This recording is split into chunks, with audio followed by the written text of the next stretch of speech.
Wednesday night. Hello. Time for green. Yes. We love doing this. We love helping people out, and that's what we have a passion for, is real estate education and getting people deals. A couple of our deal maker guys aren't here today, but they'll walk in. Les is always early, but He can't make it tonight. no. We have several people here who do a lot of deals. We bought 3 houses last week. I don't know if you know of anybody in this town who bought 3 houses last week. There are a lot of people that buy it. Yeah, well, most people around here don't know that. And a lot of those guys come in here. So there's more than, in this room, there's a lot more than 3 houses get bought every week. The 8 players, a lot of these 8 players come in here. Now, last week, we had a couple new people. Before I get to the new people for tonight, I want to bring in somebody that came in new last week, and just brand new. I met her on Meetup, so she came and she watched for a while, got interested, got excited, signed up, and the very next day she asked Steve to do a ride along for one of the auctions. But it was a meet along. He's like, meet me here in this county at this time. Bye. Because Steve is up at 5 and he's in like 9 counties before you even wake up. I'm good. And most times you think going to an auction, 50 people there, you're going to just stand around, maybe bid, maybe not bid, and not get anything. Well, we don't do that. And I'm going to bring her up here and just have her talk about her experience for the 1, 2, 3 hours that she spent with Steve. Oh my God, it was making maybe 5 hours. So you want the experience on the auction or the... Monica Restrepo. Monica, but anything you want. So, this is my first year in real estate. I work for Keller Williams. Went through a real shitty divorce about 1.5 years ago, so I had to change my focus and thought about where can I make the most money the fastest. And it's real estate. Everybody knows that. Mm-hmm. So the funny thing is, when I got into real estate, I thought, okay, I can sell houses, make money. And I get in, and I start realizing there's people like you out there that are making a shit ton of money, more than the real estate agent. Oh, who are you with? I'm with EXP Realty. Okay. Oh, cool. Sherry and I were just talking about EXP. We'd like to talk to you, actually. We're thinking about EXP. Actually, you got me thinking about it. Talk to Brandon. I got him talking about it. Talk to Brandon. We signed 3 over there today. Yeah. It's exploding. It's like I have, as soon as I started, I'm part of Ren and Maria, and then I discovered, thanks to Mark, finding me on Meetup, part of this as well. I feel like I'm born again. Like, I am so on fire, so excited about the opportunity to make unbelievable money. And it's not really for me about the money, although it is because I lost my ass in my divorce. But it's more about the freedom that you get with the money and the things you can do for your kids and with your kids and that kind of thing. So, if I sell houses, that's great. But I want to buy houses. I want to buy and hold. I want to flip houses. I want to teach other people. I can't teach them yet because I'm still learning. Teach other people how to make this money. And it's a gold mine. But anyway, so I rode along with Steve, or I met Steve. It was fantastic. It was a little bit scary, though, because this is the thing that we, our partners, not really, they and his partners were bidding against the homeowner. And so at first, my heart was sinking for that homeowner, but it turned out so beautifully. And it was a win-win for the homeowner, for Steve's partners. It was, and for me, because of the experience. I don't know if I can really speak too much about the auction. A lot of it just went over my head because, like I said, I'm still in learning mode. But huge, appreciate so much that you let me tag along and watch and listen and learn a little bit I did. But hey, I'm super stoked to be a part of this. So I appreciate you letting me be a part of this. Well, we're glad to have you. All right. Glad to have you. Long story short, I'll explain. I'll just let Steve explain. It is unusual, but everything is unusual. Every day is another unusual opportunity, and it turns out we made pretty big money for a couple hours worth of work. Oh my God, yeah, I remember that part. Actually, Steve does the work. Anyway, I'm going to bring up Steve. Now, we have our speaker. I was just at his house to watch the fight the other night. He's stuck in Nashville traffic. His new Ferrari. Is he driving the Ferrari today? Don't mention his Ferrari. I'm going to bring that up. I'm going to put it up on the screen here. Take a picture and put it back behind him. Now, this kid here, who's going to be speaking, just the average dirt farmer. Now he lives in some big fancy house. He has 3 smashed Porsches in his driveway. He doesn't fix them. I asked him, I said, don't think, you have insurance, he sent to the shop. He says, well, it takes 6-8 weeks to get any part. So, meanwhile, he just goes buys another one. So he bought 3 of those. He has 2 good ones that look like farm equipment because he beats those up. And he just made a deal the other day and he bought it. I said, you bought a Maserati? No. I bought a Ferrari. Sorry. I'll take my 2006 Tundra that I'm trying to stay humble. But anyway, let me bring Steve up. And he'll tell you more about green, what our concept is. Maybe he'll tell you about this little deal we had the other day. And he can ask them a bunch of questions until Manny comes. And we'll stay as long as Manny can. Steve Chaisson. I was supposed to just do kind of an intro, but Manny's running a little late, so it's going to take it a little bit longer. And Mark and I was going to actually switch up, do the intro tonight. So we got a few new faces.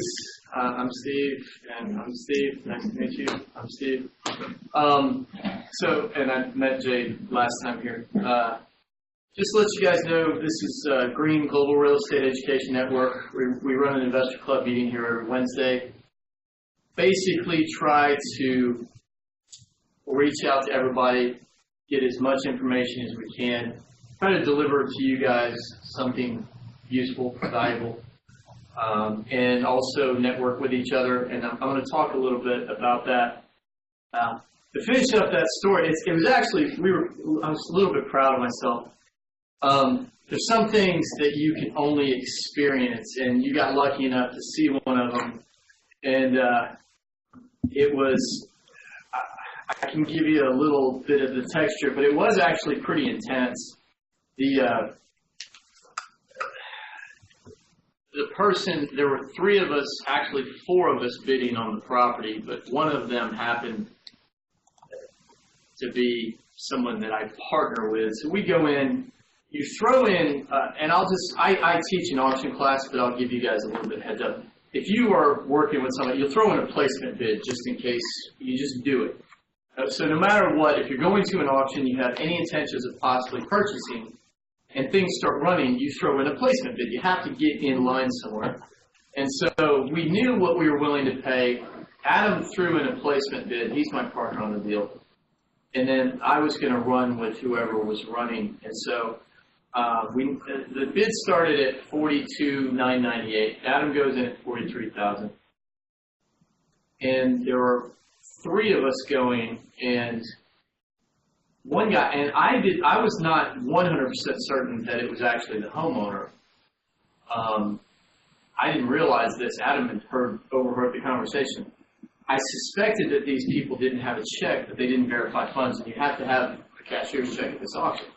So we went up to $55,000, and the one guy dropped out. And our number, we were going to stop at about $65,000 on the property. And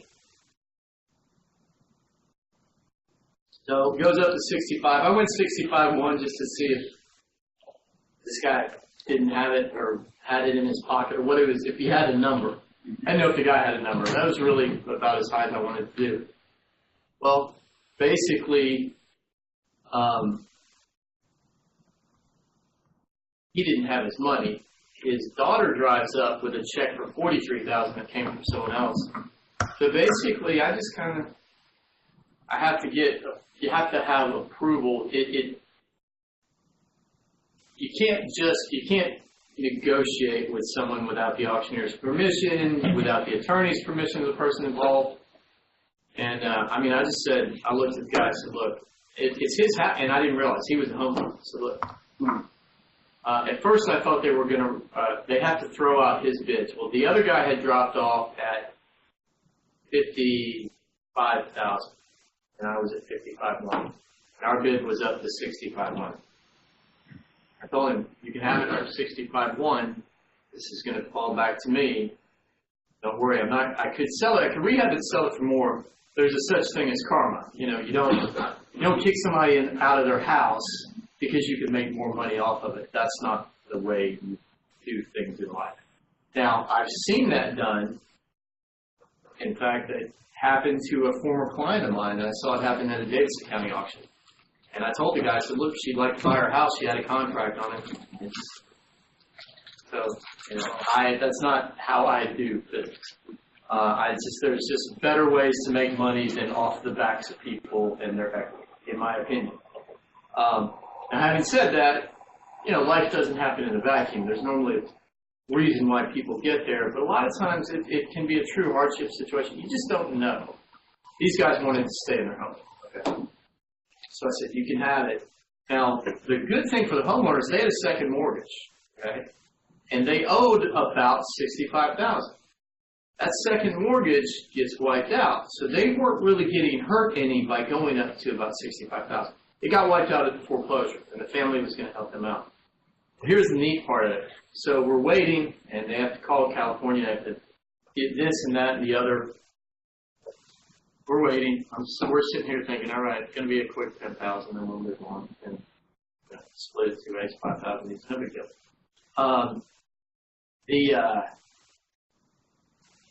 They wanted to go back and say, well, no, we want you to come in and bid at $65,000. I said, no, you guys need to cry the auction again. And I kind of helped. You gotta hold your ground. You got to push. You have to think a little bit on your feet with these situations. Anyway, we're sitting there, we're waiting, and finally, I realized I knew the attorney. It was at a different person crying the auction. I knew the attorney, called the attorney's office, and they said, look, you gotta go with the next bid. And then I said, hit me. My guy I'm partnering with did the open bid. The other guy had already left. I said, I'm out. So, and the homeowners, I said, hey guys, I'm going to lower your price. And so we got it for $43,000. So we lowered their price. So we made double our money and got it to them for less than that. So everybody won. We win, they win. But the crier at the auction, I just said, I'm gone. So our open bid was the last one standing at that point, which was $43,000, my budget. But we weren't. You can't. There's Knowledge is everything. Yeah, there's ways you can. You have to remember you cannot collude in auctions. But we can bid, we can partner, we can do separate things. This just happened to be a situation where I'm like, okay, it's like you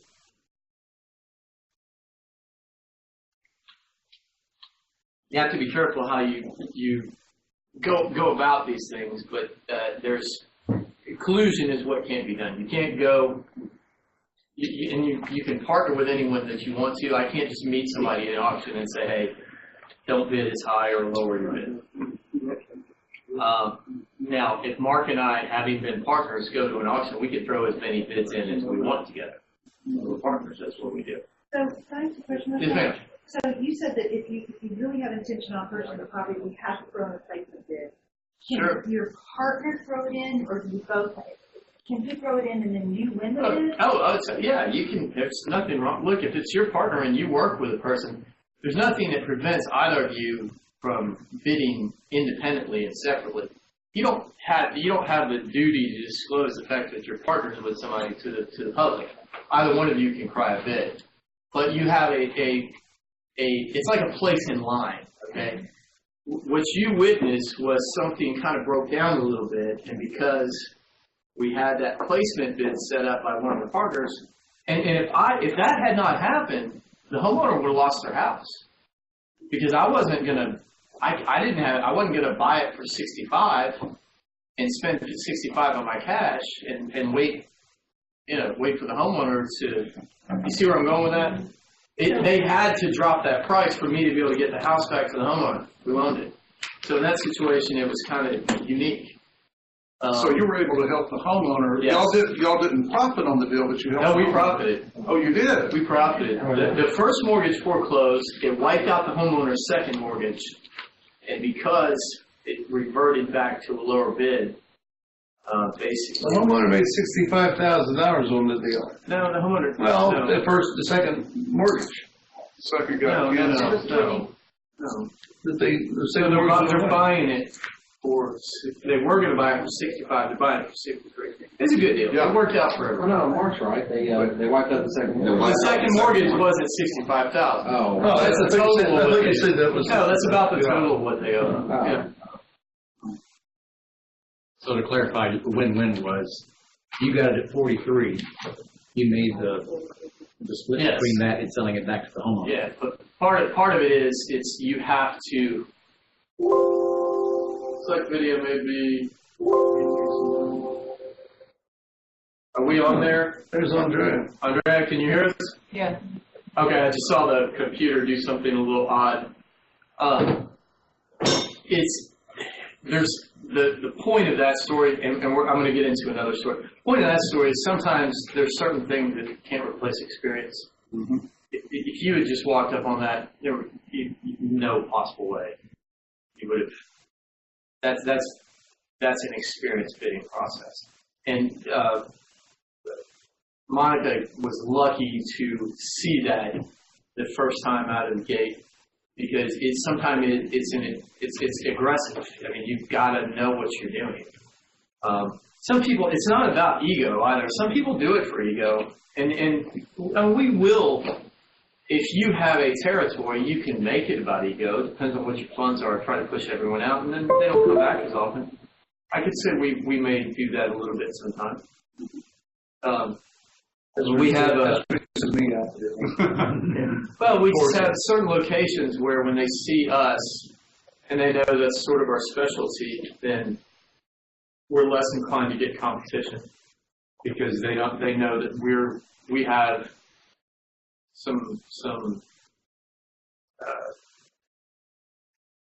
abilities to get things fixed cheaper, labor that lives close, crews that can, and some people have that in their backyard and they do that well. I mean, right in Nashville, it's not that I couldn't compete. I don't know that I desire to compete.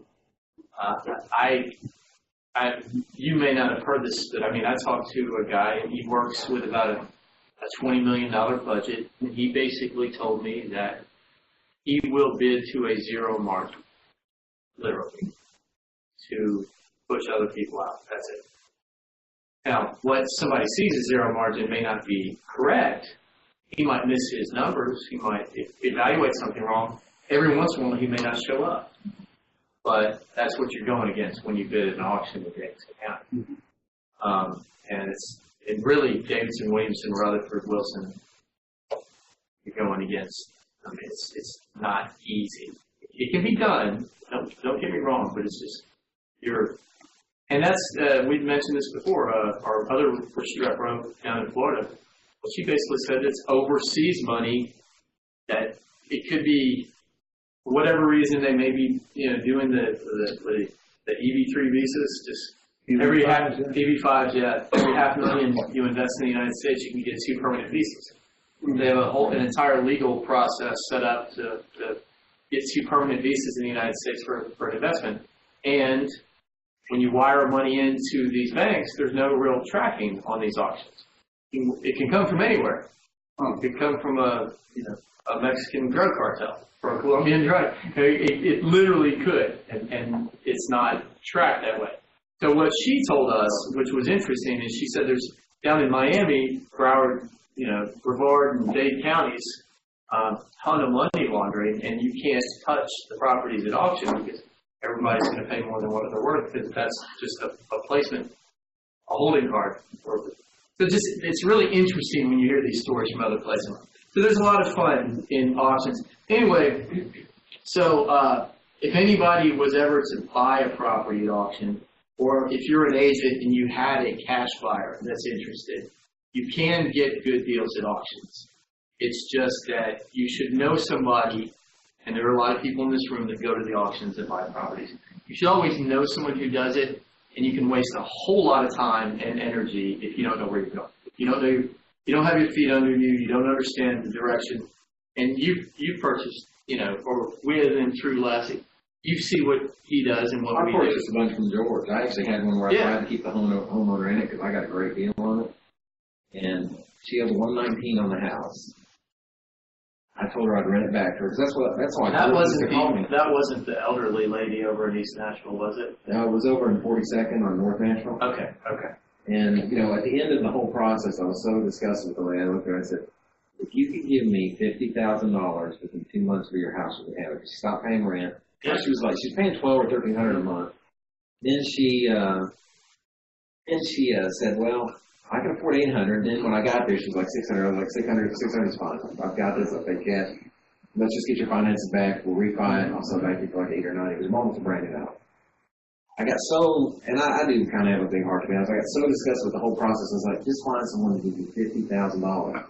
And she didn't. I mean, literally, she was very combative. I've seen what's interesting, and you could be in that situation where someone will just say anything. But she was wiping out like $60,000 with that. You know what I'm saying? She owed $117 on it. I was going to give it to her for $50, and she just. You'd be surprised. What I've seen a few times, believe it or not, and I've relayed this story several times, is you'll see people that are bringing in, they may be, moderately codependent. They'll bring in, they have various leases attached to them, and they'll give up $50,000 in equity because they're putting out $2,000 a month for everybody that's leaving them, literally. So they'll let their house go to foreclosure because they don't know how to say no to friends or family members that might keep taking their money. And I've seen it multiple occasions. And I'll tell you another thing. You guys, for what it's worth, I can tell you, and I don't have this problem, but depression is real, and people get it, and they lie in the fetal position on the sofa, and they don't move, and they will stop. And some people, there's always something that makes them keep going, but some people don't. They can't function right. They'll get in a funk, and then when they get behind, it's like weight on top of weight on top of weight. Some people have responsibilities or talents or something that gets them out, that helps them survive and gets them beyond. But you see that a lot of times. So, and then sometimes people are just bad people. I mean, there's another side to it. So I can tell you about auctions. It should be business. The way here's my rules, and we did another one this week. We closed it. You got a house, it's worth $100. I can sell it at $100. It's on 1.46 acres, Pleasant View, perfectly private. Bought it for $37,000 at auction. I knock on the door, talk to this guy, get a little bit of the backstory. The person who lived there and owned it passed away, and he had a lady friend, I guess, that was his friend. They both wound up getting strokes. Don't ask me how. He had a stroke, she had a stroke, he died, she lived. They bring her to the auction in a wheelchair. And she's super nice, son's nice. I'm just sitting here, okay. They didn't have the money to buy it at auction. All right. And I just said, okay. Part of it's business, part of it is they didn't own the property. Okay, they had no necessarily rights to it, but they wanted to buy it. And so and there's some right in maybe if they could have. I don't know if the guy died intestate. I don't know why he died intestate. Why he wouldn't have willed it to her. Don't know. The people were nice enough. The lady lives there. House is in bad shape. Needs work. Anyway, it's worth $100. I said, look, A bank would normally give you 30 days, maybe $500 to kick you out. I said, we're going to give you 60 days. You can buy it for 75. You can renovate it and sell it for 185 to 200. And if you do that, you'll make about $50,000. You can buy it for 75, or we'll give you 5,000 in 60 days. I said, but here's the deal. This is not. You don't come to me. I'm about 1,000% nicer than the bank would ever be right now. Okay. So I'm making this offer out of generosity. This is business also. I have partners. I have responsibilities. My partners, I'm here to try to make something right. Sometimes you can't. Sometimes it's not going to be made necessarily that right. Anyway, they were able to get it done. So we closed out this week. We made a nice chunk of change. It wound up being about 34,000, 35,000. It's all said and done. And, but that's just another example of finding a reasonable solution where it's not about going and taking as much money as you can possibly make in every situation. You try to have a big heart when you can. Sometimes you can't. I mean, sometimes people will take advantage of you. You have to kind of toe the line. I had another guy, and I knew this was going to happen. Commercial building. This guy is the other side. Will say anything, do anything. We let him get his stuff out, and then he is kind of unappreciative, and now he's threatening lawsuit and all this stuff. And Steve, go around the room and ask people what they want here. Well, I was going to get into something else, but we did that before. But we have a couple new people. Yeah, a couple new people. Let's introduce. Quick introduction. Manny will be here in a second. Quick introduction. Tell us who you are, about 10, 15 seconds, who you are and what you do. I don't do anything. I sit in the office here. Let Steve do all the work around here.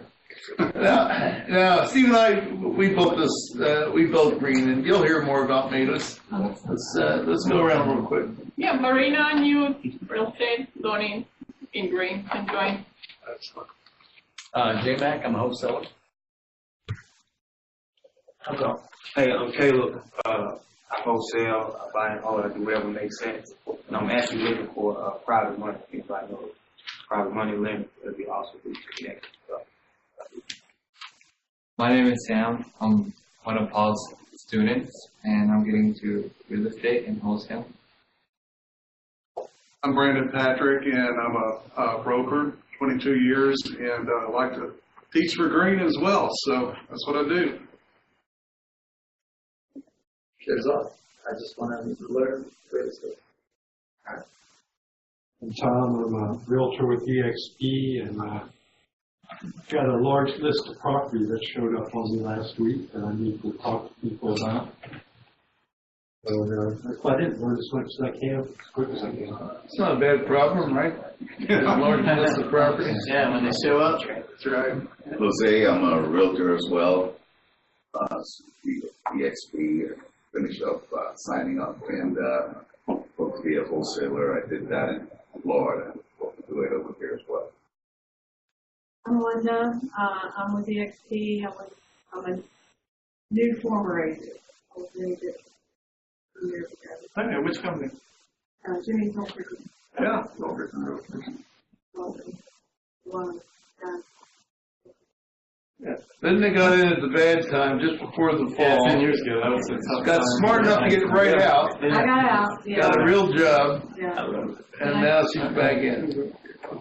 Jeff Kindig, I'm kind of an accidental real estate investor. I wanted to invest in real estate since I was a little kid and bought my second house at an auction with a credit card. So I've been doing it for a while. I'm interested if you're a wholesaler and have property.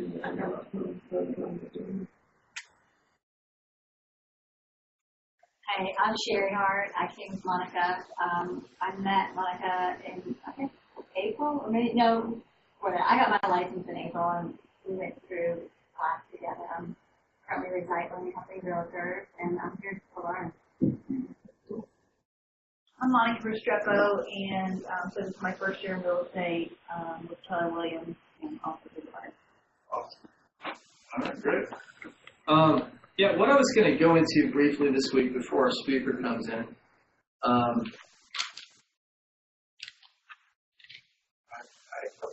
Those of you who know me know I'm a little bit philosophical about this stuff. Let's talk a little bit about networking. And I don't know how seriously each or any of you take your networking and how you're going out there and building your relationships, whether you're doing it casually or systematically, whether or not you're scheduling time to come to meetings like this. But I can tell you that I'll relay a story, tell a couple of stories. Jeff, you mentioned you're an accidental investor. It was purposeful, but I was consider myself an investor before an agent. I was more of an accidental agent. And when I came here to Nashville to be a real estate agent, well, what do? You've got to pay your bills. So I waited tables. So I got a job waiting tables. And when you go out and you meet people, there are opportunities that present themselves. We discussed this. What we do here is a horizontal integration of our businesses. So we have particular businesses that work within recruiting models. We have an education model. We're here to meet other professionals. You actually do have possibly a pretty decent wholesale deal there, and we team up, possibly go and buy investment property, do little things like we did. And we do our online training. That's part of our business model with our network marketing component of this, the paid portion. But when I was waiting tables, I waited on this guy one time, and he was a music producer. So I'm just moving to town. I'm 29 years old. This was in 2000. And so you meet people, and so I go to the gym, and our gym was right here in Nippers Corner. I don't know if anybody lived in South Nashville back in the day. Well, through this guy, I sold him a house, and he's actually got pictures. I sold Luke Bryan his first 3 houses. Wow. And so the first weekend Luke was in town, we were at Jimmy's. So this guy's name was Jimmy Ritchie. We're at Jimmy's house, and he's got pictures, and these guys were at the gym. Now, I wasn't really I sold Karen and Jimmy from Little Big Town their first house. I sold Sam Hunt his first house. And these were people that I knew from the gym. But that was a part of my network, but it was also part of my professional relationship that I had with Jimmy, because he still calls me and refers business. And I sold him, and I don't work with that many clients, but I did, and Lord, he is a pain. But he is a loyal referring pain. Yeah. And he is tough. I mean, he put me in a situation where I literally knew I was going to be taking the seller's head off. And I knew it was coming. I knew he was going to do it, and he did it. And it was just brutal, but kind of right. But yeah, I'm representing. He puts you in a place as an agent where you're like, okay, I know, you know what's coming. You know you've got that guy that's your client. He's about to just cut somebody off at the feet, and you're like, okay. And you try to be nice to the agent. You know the agent's going to hate you forever, and that's what happens.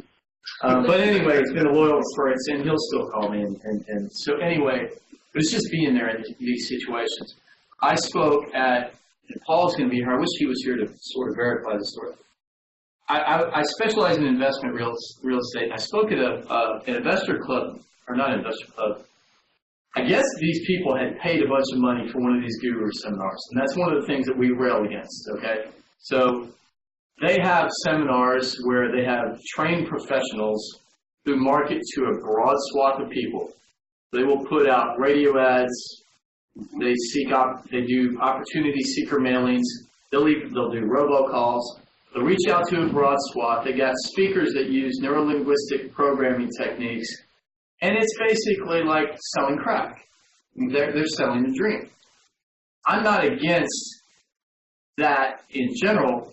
What I am against is I know from any manager's standpoint, I can look at a population of people and tell you what your chances of success are.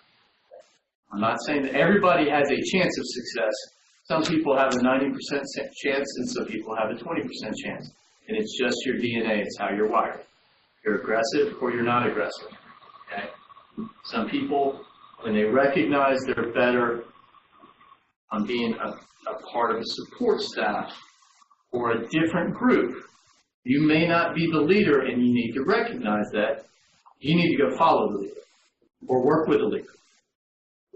A leader of good character.